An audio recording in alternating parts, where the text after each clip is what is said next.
अस्सलाम वालेकुम, मैं नूर कादिर बात कर रहा हूँ मेवन फार्म से। लेकिन आज मैं मेवन फार्म या लाहौर में मौजूद नहीं हूँ। आज आपको मेरे बैकग्राउंड को देखते हुए अंदाज़ा हो रहा होगा मैं मौजूद हूँ इस टाइम पे कराची में।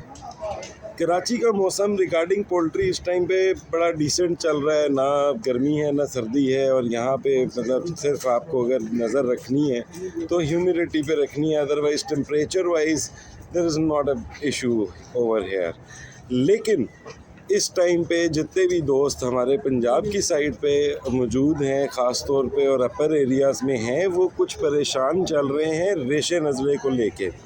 मुर्गियों में रेशा और नज़ला बड़ी शिद्दत से बढ़ता चला जा रहा है। इसी टॉपिक से रिलेटेड मैं सोच रहा था कि एक वीडियो बनाऊं जिसमें लोगों को कुछ बेसिक गलतियां जो इस मौसम में लोग अपने बर्ड्स के साथ कर रहे हैं वो मैं उनको एक्सप्लेन करूं कि ऐसी चीज़ें मत करें।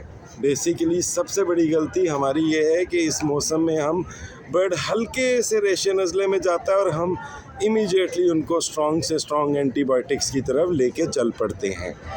वो परसिस्टेंट होता जाता है, बैक्टीरिया और एंटीबायोटिक के अगेंस्ट इम्यूनिटी डेवलप होती चली जाती है। इस पूरे सिनेरियो में बड़ा डिफ़िकल्ट हो जाता है फिर बाद में आपको बर्ड को कोप अप करवाना, और बाद में उस बर्ड को कोई भी मेडिसिन प्रॉपर असर नहीं कर पाती क्योंकि बॉडी अपनी इम्यूनिटी डेवलप कर लेती है रिगार्डिंग दैट एंटीबायोटिक। अब इसमें मैं जो रिकमेंड करता हूँ वो ये है कि आप नेचुरल रेमेडीज़ के थ्रू अपने बर्ड्स को ट्रीट करें। अच्छा, अब उसमें भी ज़्यादातर लोग कावे के इस्तेमाल की तरफ इमीडिएटली चल पड़ते हैं। कावे का इस्तेमाल करना भी एक मुनासिब चीज़ नहीं है। ज़्यादा आप अगर कावे का इस्तेमाल करेंगे तो वो वक्ती तौर पे तो बर्ड को बेहतरी की तरफ लेके जाएगा, लेकिन इन लॉन्ग टर्म वो भी उसके लिए हर्ट करेगा उसको। सबसे पहला मसला आपको ये आ सकता है कि उससे मोशंस लगेंगे जो कि ज़्यादातर भाई नोट नहीं करेंगे, और वो नोट ना करने के ऊपर मोशंस के साथ उनको डायरिया सिचुएशन जाएगी जिसमें वो वेट लॉस की तरफ जाएंगे। उसके अलावा भी वैसे भी कावे का एक्सेस यूज़ जो है वो आपको बर्ड को सोकड़े की तरफ लेके चल पड़ता है। तो मेरे हिसाब में आपको अगर इस मौसम में यूज़ करवाना है तो कावे को एक लिमिटेड क्वांटिटी में यूज़ करवाना है। हम वही चीज़ें बेहतर वे में जूसेस फॉर्म में दे सकते हैं अपने बर्ड्स को। इनिशियली आप कावा दे लें, लेकिन आप इनिशियली कावा देने के बाद स्विच कर लें जूस की तरफ। जी, अब मैं आपको बताता चलूं कि आपने ये जो जूस प्रिपेयर करना है वो कैसे प्रिपेयर करना है। मैं ऑब्वियसली हमारे यहाँ बर्ड्स काफ़ी ज़्यादा हैं तो हम ज़रा ज़्यादा क्वांटिटी में एक दफ़ा तैयार कर लेते हैं। आपके यहाँ बर्ड्स कम है तो आप ये सारी की सारी चीज़ों को डिवाइडेड बाय 10 कर लें ताकि मतलब चीज़ें कम हो जाएं, वो ज़्यादा जूस तैयार हो के ज़ाया ना हो।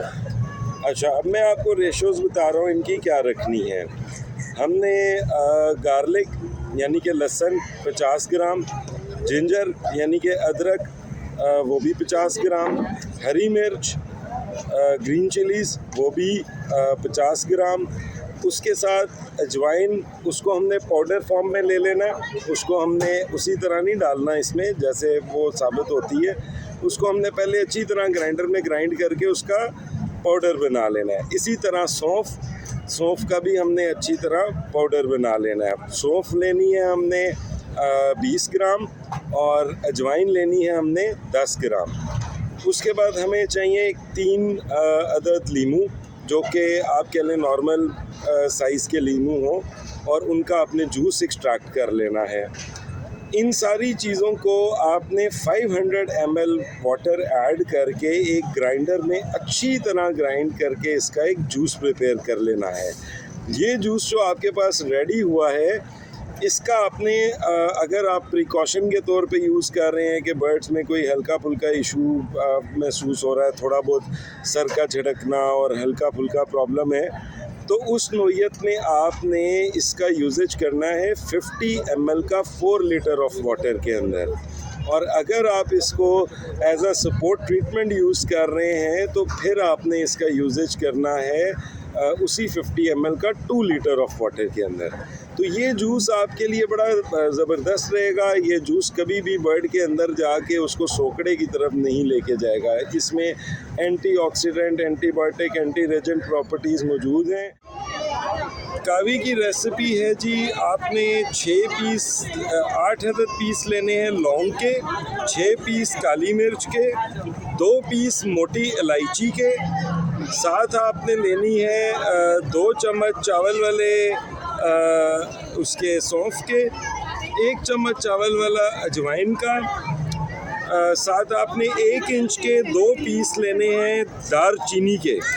याद रहे दारचीनी बहुत ज़्यादा नहीं ऐड करनी, वरना वो बर्ड को इंटरनली ज़्यादा ओवर हीटेड कर सकती है, उससे भी बर्ड सोखड़े की तरफ जा सकता है। तो 1 इंच का पीस, जो कि जनरली आप हमारी फिंगर के यहाँ तक देख लें तो ये 1 पीस बन जाता है, 1 पीस वो ले लें। साथ उसके आप अदरक और लहसुन की 5 से 6 टुकड़ियाँ ले लें, जो छोटे पीस उसके अंदर से निकलते हैं, और अदरक का तकरीबन 1 से 1.5 इंच का पीस कट करके छील के उतार लें। ये तमाम चीज़ें आपने तकरीबन आधे लीटर पानी के अंदर इनको अच्छी तरह पका के इसका हाफ आपने बॉईल कर लेना। हाफ का मतलब यानी कि 1 गिलास आपके पास पीछे रह जाएगा इसका। अब जो ये 1 गिलास आपका पानी तैयार हुआ है, अगर आप प्रिकॉशन के तौर पे यूज़ कर रहे हैं तो उसके अंदर आपने 50% पानी ऐड करना है, और अगर आप इसको ट्रीटमेंट के तौर पे यूज़ कर रहे हैं तो आपने इसके अंदर तकरीबन कह लें 20% के करीब पानी ऐड करना है, और यह आपने अपने बर्ड्स को सर्व कर देना है। एक चीज़ और जो हम वक्तन फ़वक्तन करते हैं, हम अदरक, लहसुन, हरी मिर्च और ये चीज़ें ऐड करके हम इनकी चटनी बनाते हैं, जो चटनी हम अपने बर्ड्स को फ्रीक्वेंटली 1 से 2 दिन बाद हम उनको देते रहते हैं। हमारे बर्ड्स डायरेक्टली खाने के आदी हैं, इसलिए हम उनको डायरेक्टली वो चटनी दोपहर के वक्त एज अ ट्रीट देते हैं, और they love to have it. लेकिन अगर आपके बर्ड्स आदी नहीं हैं और वो इसको नहीं इंटेक करते इसकी, तो आपने फिर ऐसा करना है कि आपने अपने बर्ड्स को स्लोली आदी करना है उनके टेस्ट बर्ड्स को, और आपने उनका ये चीज़ें ऐड करनी शुरू कर देनी है उनकी फीड के अंदर। आप फीड में मिक्स करके देंगे तो वो उस पर भी आदी होना शुरू हो जाएंगे। खुदाया फौरी तौर पे एंटीबायोटिक्स पे ना जाएं, ख़ास तौर पे स्ट्रॉन्ग एंटीबायोटिक्स पे ना जाएं।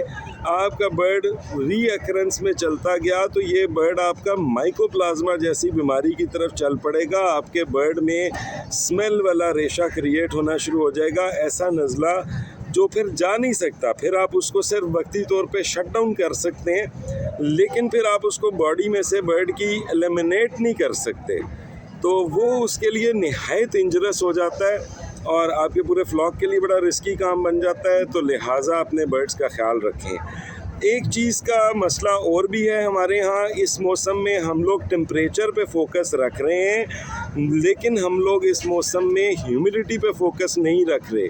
तो ह्यूमिडिटी को, क्योंकि जब आप अंदर टेम्परेचर मेंटेन करने लगते हैं तो ह्यूमिडिटी ड्रॉप होना शुरू हो जाती है, तो ह्यूमिडिटी को भी मेंटेन रखना बहुत ज़रूरी है, वरना समटाइम्स हम समझते हैं सर्दी से हो रहा है, जबकि वो ह्यूमिडिटी लो होने से भी सांस की नाली में ज़ख़म जैसे मसले और मुंह खोल के सांस लेना और गर्दन को ऊपर करके चीख मारने वाली नोयत पैदा हो जाती है, जिसे हम क्रॉनिक रेस्पिरेटरी डिजीज़ की तरफ बढ़ जाते हैं।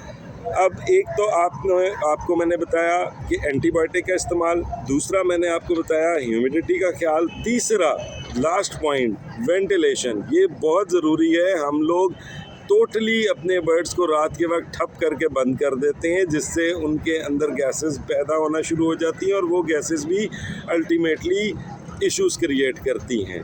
तो अपने बर्ड के केजेस को बिल्कुल बंद करें, उन्हें डायरेक्ट तेज़ हवा से बचाएं, लेकिन उनको वेंटिलेशन ज़रूर दें। और बहुत बड़ी गलती गैस वाले हीटरों का इस्तेमाल करना, वो कतई तौर पे ना करें, और अगर वो कहीं आप किसी प्रॉपर वे में कर भी रहे हैं किसी तरीके कार से, तो फिर उनको वेंटिलेशन दें अच्छी, उनके लिए छोटे कंप्यूटर फ़ैन, एग्जॉस्ट फैंस लगा लें या कुछ भी ऐसा लगा लें जिससे उनकी वेंटिलेशन मेंटेन रहे। आई होप ये सारी की सारी इन्फॉर्मेशन आप लोगों के लिए बड़ी करामद होगी। मैं ये वीडियो जल्दी बनाना चाह रहा था, बस ये कराची के ट्रिप की वजह से नहीं बना पा रहा था। आई एम एक्सट्रीमली सॉरी कि मैं थोड़ा लेट हो गया इसके ऊपर।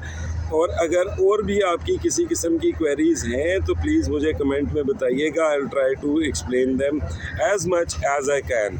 तो अपनी दुआओं में याद रखिएगा और चैनल को प्लीज़ सब्सक्राइब करें, क्योंकि बहुत सारे ऐसे दोस्त हैं जो मेरी वीडियोस देख रहे हैं लेकिन उन्होंने अभी तक मेरे चैनल को सब्सक्राइब नहीं किया हुआ। तो प्लीज़ चैनल को सब्सक्राइब करें और बेल आइकन को दबाना याद रखिएगा, जैसे कि वो भाई ने गुज़रते गुज़रते कह दिया। और आई होप कि आप दुआओं में याद रखेंगे। Thank you so much, take care, अल्लाह हाफ़िज़।